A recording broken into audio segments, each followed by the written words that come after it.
Guys, welcome back to the Drone Camps RC channel. I'm Justin Davis, and thank you for subscribing. If you did recently, we have all kinds of new FPV drones coming in on the channel all the time.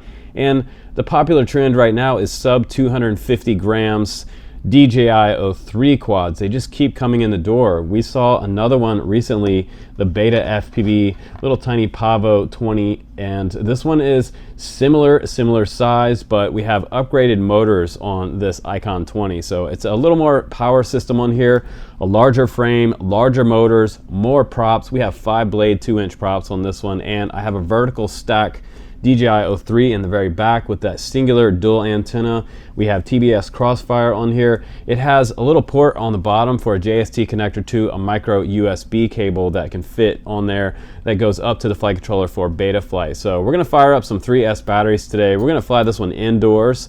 I'm going to show you how it can be a real estate drone for single shot fly-throughs if you want to use it for that, for a professional video, or we can take it outside and we can rip in the bike park. So I'm interested to see how these larger motors do. These are 1106 series motors, and I've seen these in the past. They are much more beastie than what we saw like 1102 and 1103 motors. This one's built to be light. This one's built to be compact, but also kind of robust and powerful. So let's see what the difference is with this quad versus some of the other recent 2-inch DJI Cinewhoops out there with 03 on board. I'm excited to see what this one's all about. Let's go out to the bike park after the indoor flight test and have some fun with this, and hopefully I don't break it.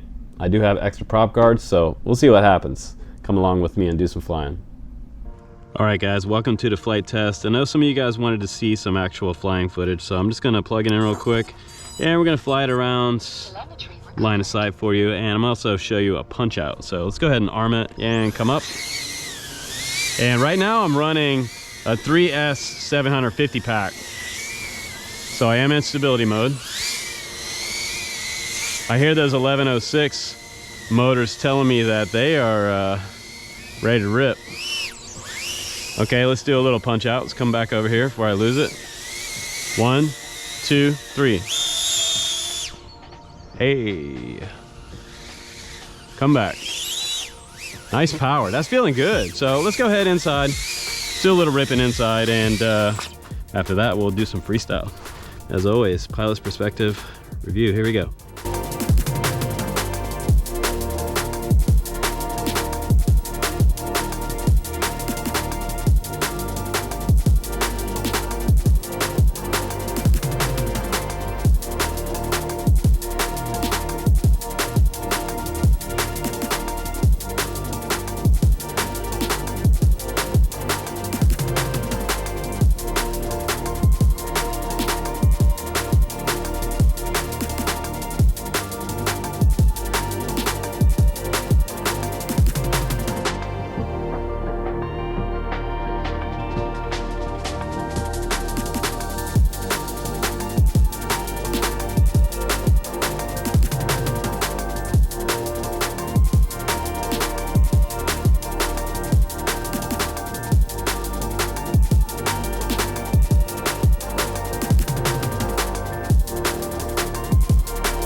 Welcome back from the flight test.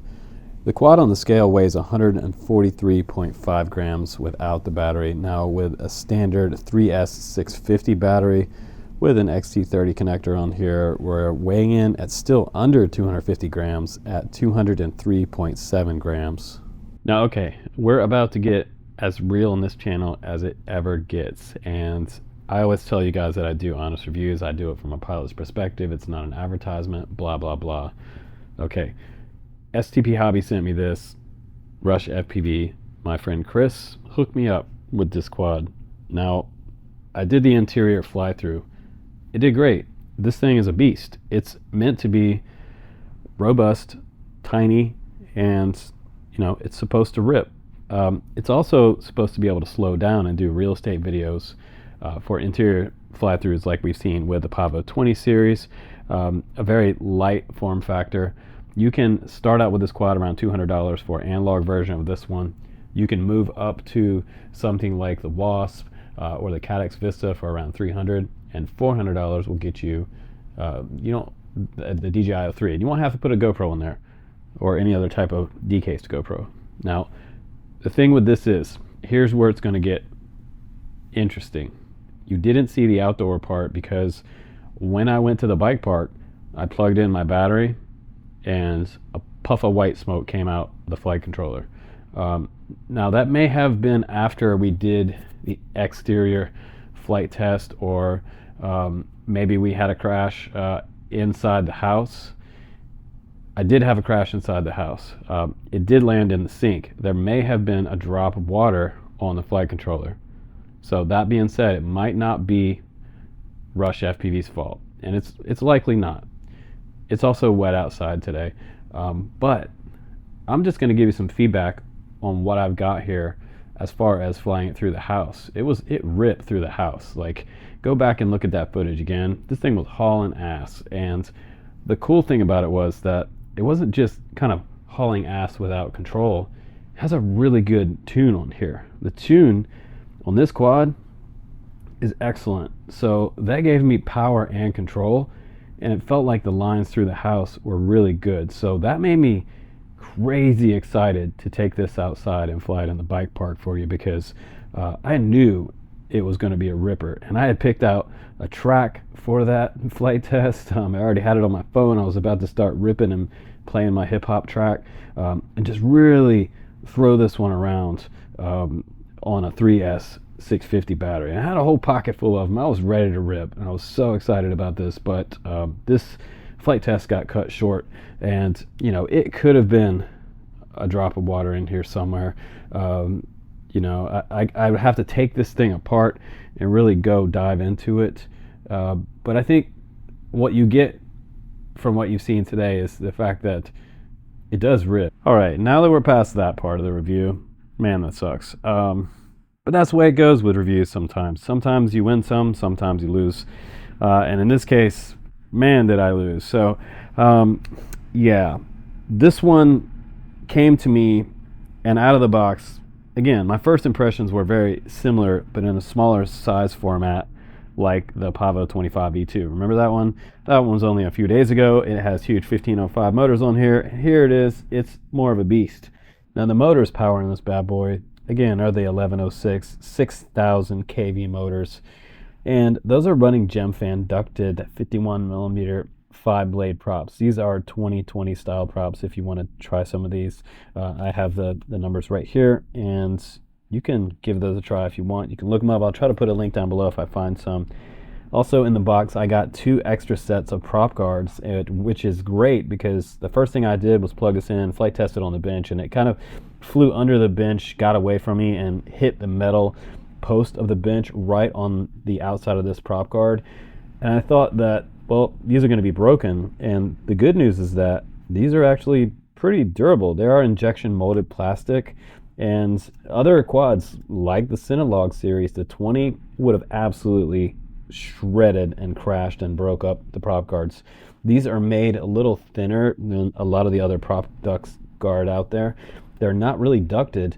They're more of just a guard, and it really doesn't affect flight performance. So that's what I'm hoping for a freestyle test coming up for an outdoor flight test, that these don't even really matter except for saving the quad from a super hard hit. And I gotta tell you, it did its job. Now, the flight controller on this quad is an F4 AIO flight controller with a 25 amp 4-in-1 ESC on there. It can power from 2 to 3S, I believe. On the website, it doesn't have any information about what battery to fly on this drone. The good thing is that they do show a picture of it flying, and it does appear to have a 3S connector, balance lead connector on the website. So that's what they're flying on this quad, and that's what I chose to fly today. You could also fly it on a 2S battery, and probably still, if you had like a 2S 650 milliamp indoors, if you wanted to tone it down a little bit, you could probably still get 5 to 6 minutes with that. The longest flight time you're going to get is probably with a 3S 850. That should get you and upwards of 8 minutes, but you're going to start to feel this weight. If you're going to freestyle it, I would suggest using something like a 3S 650 on there, and that's going to get you a really nice power to weight ratio. I would say the power to weight ratio is probably 10-to-1. Now on the bottom of this quad, we have a few different things going on here. Up at the very back end of the quad, we have a TPU mount for the Immortal T. It's a full-size Immortal T TBS crossfire antenna, which I absolutely love. We also have a little more TPU dampening here that kind of seats this 03, which is mounted vertically, which is also a really nice touch from the company because it allows you to totally access the USB-C port here for registering your DJI 03 to DJI, as well as access to your SD card on the very top of the quad, which I really love. Now, if you're going to bind it up, you want to bind it to your goggles, just flip it over, and then you can get to the bind port right here on the bottom of the 03. So that's pretty sweet. We do have some cables sticking out at the back right here, which I'm not a big fan of that. Kind of, if you see that on the quad that you buy, I kind of try to tuck those up and get them underneath this mount right here, give them some protection.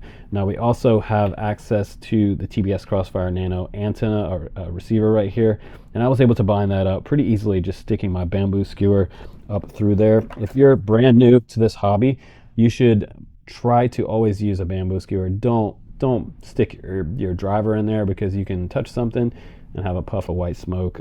Super dangerous to do that. Also in the box, we got this USB-C controller right here, which hooks up to this tiny little JST connector right here, and that will allow you to access Betaflight. So there is no physical USB port on this, or at least any that I can see on this flight controller. It's pretty small, and a lot of flight controllers nowadays on the 2020 scale for this scale are coming with these type of adapters. It's kind of a cool trend, and I wish this was more of a flush mount situation, like maybe running a wire down to the back and having this kind of mounted inside the frame here somewhere. If that would have been a possibility, that would have been a nice touch for this quad. And you can also, again, you can set this one up in a few different ways. You can do the 03 Air unit, the Wasp, Link, Vista.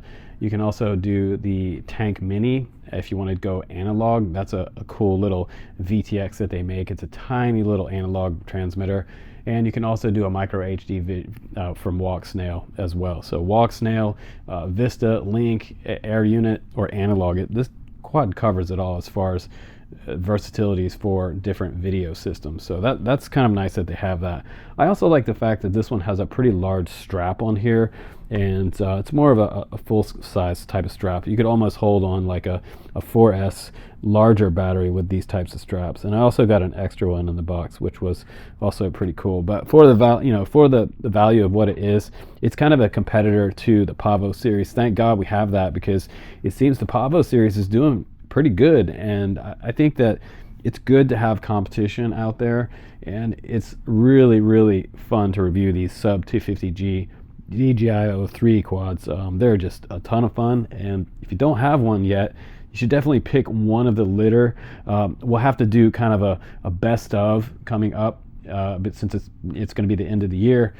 We already did coin the Whoop of the year, and that was the Acrobee from Newbie drone. It was the Acrobee 75 BL V4 F7 HD, and that one's a super tiny one. Go back and watch that review too. That one's a super cool review from Newbie drone.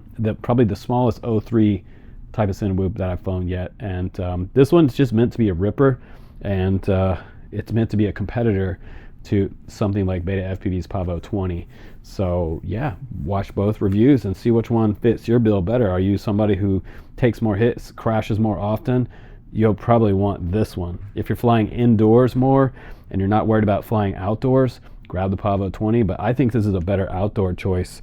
But also, as long as you don't crash in the sink like I did, probably a good choice for indoor videos as well, if you want to do some kind of like real estate style videos. So I think it's a good quad. It's unfortunate that I crashed mine in the sink, and probably it met its doom to my own mistakes, but I think they did a great feat of engineering here. So yeah, that is what it is, as they say on the channel. So I'll put the links down below and you guys can check these out. Hopefully there'll be some more information about this quad on the website coming up soon as to what battery this quad actually uses, because right now we don't know. It's a 2 to 3S, we think. I ripped it on 3S, and maybe that was one of the other reasons it came to its early demise. Who knows? But yeah, I appreciate you guys hanging out on the channel, and it's just one of those days, guys. Give us a thumbs up if you like this video and you want to see more reviews. Please do subscribe on the channel and see what's new coming up in the FPV community. Guys, I'm Justin Davis. Take care. And this has been the RushFpv IKUN 20.